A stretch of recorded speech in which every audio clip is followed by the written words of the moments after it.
Bienvenue dans l'espace Agora de l'usine extraordinaire. Vous êtes très nombreux ce matin, merci. Donc cet espace, il est dédié à des conférences qui vont se dérouler pendant ces 2 journées. Donc on en a déjà eu quelques-unes ce matin. Il y en a toute la journée. Vous pouvez revenir en fonction de votre emploi du temps de chacun. Nous accueillons Monsieur Thierry Legagneux, qui est vice-président exécutif de la société Ponticelli. On va voir dans cette intervention combien les métiers de l'industrie sont diversifiés, comment on est passé d'une industrie qui proposait des actions monotâches à une variété de métiers et surtout des évolutions de carrière très vastes. C'est le sujet dont nous allons parler ce matin. Monsieur Legagneux, pourriez-vous vous présenter votre parcours pour en arriver à ce poste aujourd'hui ? Bonjour, je m'appelle donc Thierry Legagneux, je suis de formation ingénieur, j'ai fait les arts et métiers.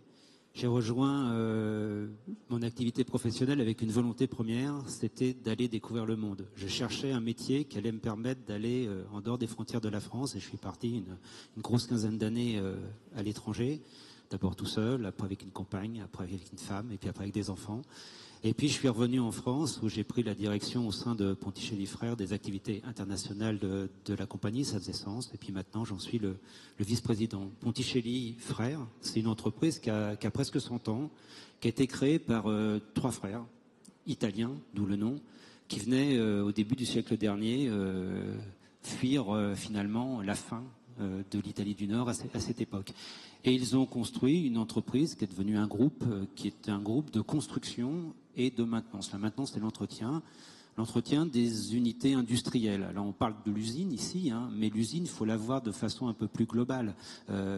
L'usine, il y a les usines effectivement qui produisent des biens de consommation. Puis à côté, il y a des unités industrielles qui produisent de l'énergie, des centrales, qui vont utiliser des énergies fossiles de moins en moins, et puis des énergies un peu plus renouvelables, le solaire, l'éolien. Alors on parle plus d'usines, là on parle de fermes, les fermes éoliennes, les fermes photovoltaïques, et puis il y a les usines qui vont aller chercher du pétrole, qui vont aller chercher du gaz, celles qui vont le raffiner pour donner des carburants, pour donner les produits synthétiques dont on a besoin. Et les métiers qui sont autour de ces usines, c'est effectivement ceux d'entretenir l'usine, de la faire fonctionner. Puis il y a tous les métiers à côté qui sont ceux qui vont concevoir les usines, qui vont les construire, qui vont les faire démarrer, qui vont les faire fonctionner, puis qui vont les réparer.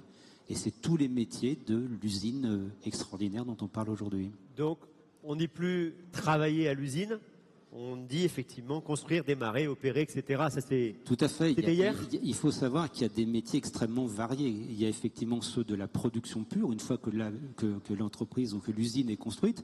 Et puis il y a les métiers qui ont permis de fabriquer l'usine. Et nous, notre entreprise, elle est plutôt dans ceux qui fabriquent les usines. On appelle ça les chantiers. Alors effectivement, les chantiers, ils ont considérablement changé, puisque non pas en tant qu'activité, finalement, on fait toujours un peu les mêmes choses. Quand on veut construire une usine, quand on veut faire un chantier, il faut toujours lever des charges, il faut toujours assembler des pièces.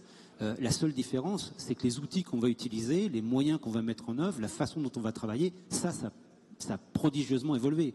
Quand on veut lever une charge, on n'utilise plus des cordes et des poulies comme avant avec des gens qui tiraient très fort dessus. On utilise de plus en plus des grues.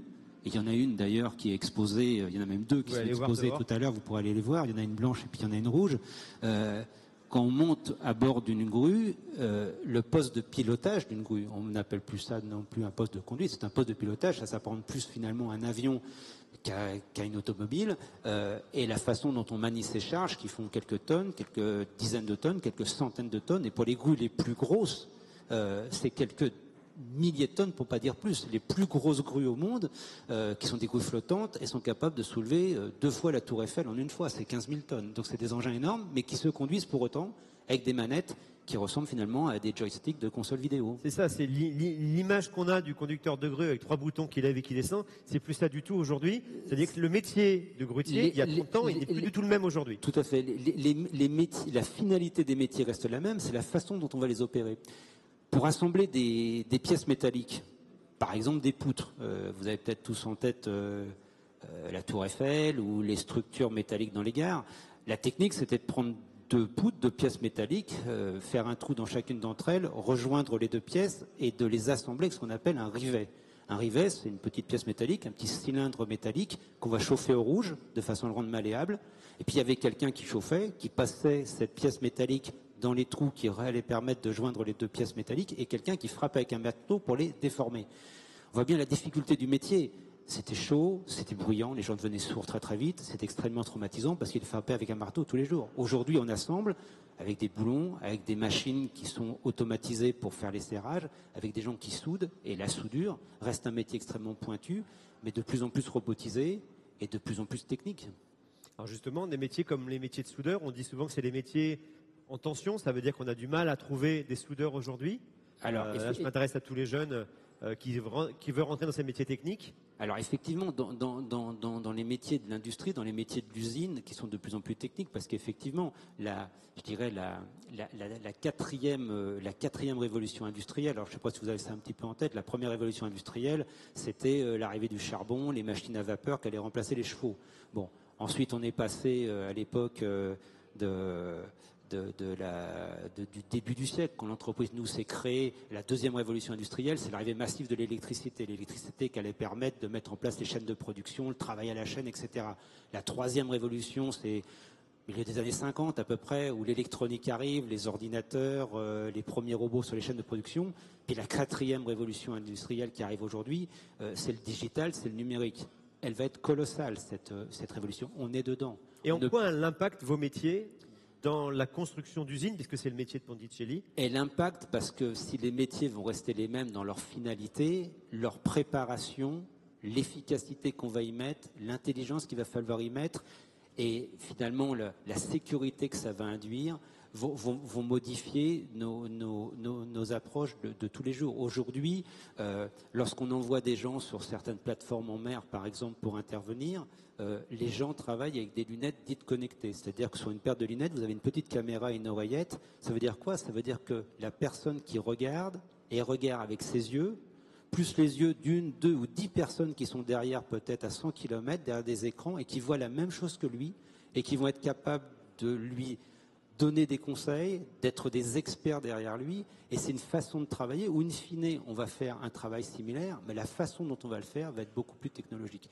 Et il est clair que cette révolution industrielle, cette révolution du numérique, on ne peut pas dire ça ne m'intéresse pas, je ne m'en occupe pas. On est dedans, tous. Ça va modifier nos vies, qu'elles soient privées, qu'elles soient professionnelles. Vous savez qu'on voit arriver très très rapidement au niveau personnel. On va avoir des assistants à la maison demain, c'est évident, et on dira à l'assistant en arrivant, tiens, j'aimerais bien inviter les Dupont le week-end prochain, tu pourrais jeter un coup d'œil sur s'ils sont libres? L'assistant ira voir chez les Dupont si effectivement ils sont libres dans leur agenda. Il ira discuter avec l'assistant des Dupont. Tout à fait, il ira regarder ce qu'ils aiment bien manger, il ira regarder dans le frigo pour voir s'il y a de quoi faire ce dont ils vont avoir envie de manger, et puis il ira faire les courses pour savoir ce qu'on a à faire. On est dedans. La déferlante du numérique, elle est sur nous. Il faut ne pas la subir, il faut jouer avec, il faut s'en servir. C'est comme le surf. Le surfeur, c'est pas lui qui crée la vague, hein. La vague, elle est là. La différence entre le bon surfeur et celui qui ne sait pas surfer, c'est que le bon surfeur, il va prendre la vague, il va l'utiliser pour l'amener où il veut arriver.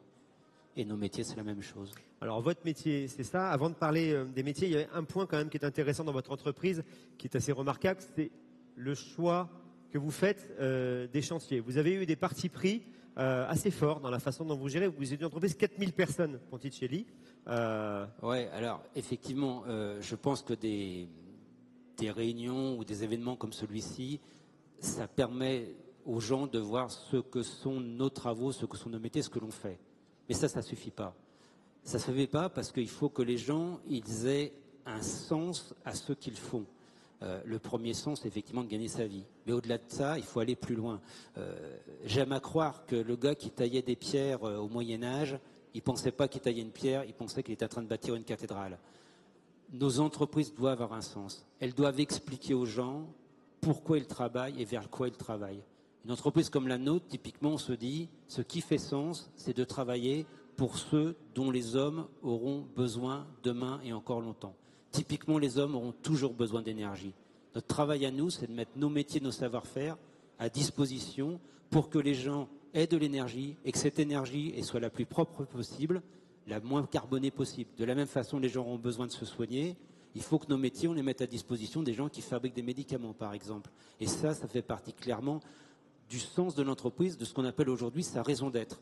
Typiquement, une société comme la nôtre refuse d'aller travailler sur des projets qui brûlent du charbon. Voilà, c'est un exemple concret. Pour revenir, il nous reste 4 minutes et quelques, pour revenir aux métiers qui ont donc considérablement évolué, on évolue aussi une fois qu'on est rentré dans l'entreprise. On parlait tout à l'heure des temps modernes. Alors, on ne rentre plus pour faire un métier qu'on fera pendant 40 ans. Alors effectivement, nos entreprises, elles embauchent. Les entreprises de ce secteur, elles embauchent à tout niveau. Du personnel d'exécution, des contremaîtres, des managers. Et nos entreprises ont la capacité de pouvoir permettre des formations continues qui permettent aux gens d'évoluer. Je pense qu'on est des formidables ascenseurs sociaux pour ceux qui veulent prendre l'opportunité. Typiquement, je ne pense pas qu'un brancardier dans un hôpital puisse se rêver demain d'être le directeur de l'hôpital. Rentrer dans une entreprise comme les nôtres en disant « je rentre avec une caisse à outils et demain je peux être le responsable de cette entreprise », oui c'est possible, oui c'est faisable. On a tous le droit, on a tous le devoir de rêver sa vie professionnelle. Je vais vous donner un exemple. Dans notre entreprise, on a un collaborateur qui nous a rejoint il y a une grosse vingtaine d'années. Il était mécanicien, il était sur les chantiers, il assemblait des pompes. Puis rapidement, il est devenu chef d'équipe. Il a encadré plusieurs mécaniciens, puis chef de chantier en France, à l'étranger, plus loin que l'Europe, Venezuela en particulier. Il est allé rejoindre un énorme chantier au Nigeria il y a quelques années où il y avait plusieurs milliers de collaborateurs. Et aujourd'hui, il est le patron de notre filiale en Angola. L'Angola, c'est un pays d'Afrique, c'est au sud de l'Afrique, à l'ouest. Il encadre une entreprise qui fait 1000 personnes. Il travaille tous les jours en portugais, c'est la langue de l'Angola. En anglais, c'est la langue de nos clients. En français, parce qu'on est une boîte française. Et aujourd'hui, il peut dire qu'il est un de nos plus grands directeurs de filiales dans le groupe. Il est le directeur de notre plus grosse filiale à l'étranger. C'est une très belle histoire et je pense qu'il y en a plein d'autres dans votre entreprise et il y en a d'autres. C'est un exemple. Effectivement, ouais, c'est qu'un exemple. Ces professionnels, ils ont donc une formation initiale quand ils arrivent, ce que vous expliquez tout à l'heure. Tout à fait. Puis ils évoluent au gré de leur évolution, au gré des chantiers aussi, parce qu'ils apprennent. Tout à fait. Dans nos métiers, vous avez deux évolutions possibles. Ou vous devenez un expert de votre métier, de votre savoir-faire, le soudage, la chaudronnerie, l'électronique, l'électricité, parce qu'on fait également ces métiers-là. On ne fait pas que les métiers du fer, on fait également ce qu'on appelle les métiers du cuivre, ce qui est lié à l'électricité, aux instruments, etc. Et puis, on peut prendre une deuxième filière, c'est la filière de l'encadrement, du management, où effectivement, et on a des programmes pour accompagner les gens tout au long de leur vie professionnelle, pour justement accéder à ce dont ils ont envie et ce dont l'entreprise, bien évidemment, a besoin. Et c'est un message que vous voulez faire passer, effectivement. Bah oui, j'ai envie de dire, pouvoir se dire dans quel secteur d'activité je veux intervenir. Un secteur qui va me permettre de devenir un expert dans mon métier, si j'en ai envie. Un secteur qui va me permettre d'aller faire des postes de management, si j'en ai envie. Un secteur qui va me permettre de voyager, si j'en ai envie. Je pense que l'industrie est capable d'offrir ça, peut-être autant que certains autres secteurs, mais certainement beaucoup plus que effectivement des secteurs beaucoup plus franco-français et métropolitains. Il faut qu'on découvre le monde, il faut qu'on bouge, il faut qu'on s'ouvre, et c'est bon pour... C'est bon pour notre planète. Et en plus, vous voyagez, hein, vous êtes une entreprise internationale, donc c'est aussi l'occasion de découvrir le monde et de travailler avec des gens exceptionnels aux quatre coins du monde, bien sûr. Ça fait depuis hier et encore jusqu'à demain qu'on vous présente tout ce que l'industrie fait de mieux. En tout cas, l'entreprise Ponticelli est un bel exemple, aussi bien au niveau de ses valeurs que de tout ce que vous nous avez dit depuis tout à l'heure. Un dernier message peut-être? Est-ce qu'il vous reste une minute? Non, mais pour dire que je représente l'entreprise Ponticelli, mais je parle au nom de l'industrie d'une façon générale. Effectivement, on a tellement décrié l'industrie pendant des dizaines d'années en disant faites du service, faites pas de l'industrie, c'est là où est le futur. J'en suis pas persuadé. Sachez que ce sont des secteurs d'activité qui embauchent. On a tous des besoins et regardez ça avec attention. Je vous promets que ça en vaut la peine. J'espère que ça vous a donné envie. Merci, Monsieur Le Gagneux. Merci.